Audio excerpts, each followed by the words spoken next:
Hi, this is Mary Beth, and I have been looking at the website bethlehemstar.net, and particularly at the page called Dance, the Starry Dance. And the author of this website has been doing a lot of research into the astronomy that was happening at the time of the birth of Christ. And he's discovered some pretty interesting things, and it was kind of interesting to me, and I wanted to explore it a little bit based on the information he provides on the site here.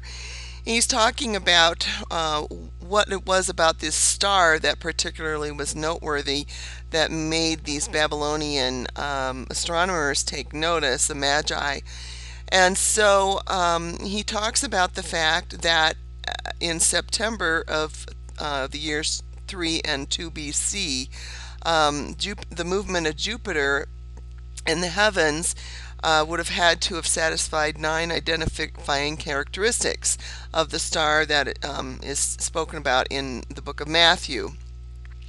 And in particular, he says in September of 3 BC, at the time of the Jewish New Year, Jupiter began to move in a way that drew their attention. And at that time, they saw the objects moving, two stars, planets moving close together. I'm sorry, the planet Jupiter coming close to a star Regulus. And the star Regulus takes its name from the root word that yields our word regal. And the Babylonians called that particular star king. And the Romans also had a name for it, which also meant king. So at the beginning of the Jewish New Year, the planet of kings met the star of kings. Jupiter was considered the planet of kings. And that conjunction indicated to them kingship in a very forceful way. And that kind of startled them. And so he talks here about how Jupiter and Regulus came together at that time. So I had picked up this little free software called Stellarium and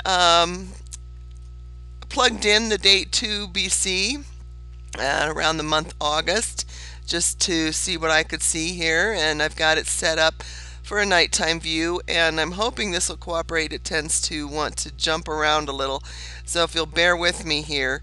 If I change this date to the September, as you can see here, Jupiter and Regulus are almost on top of one another.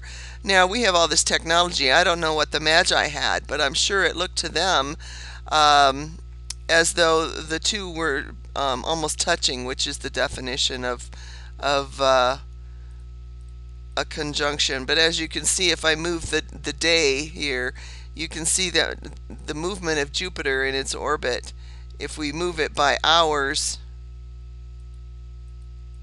we can see slighter movement, but it looks like right at a certain time here we had it almost touching.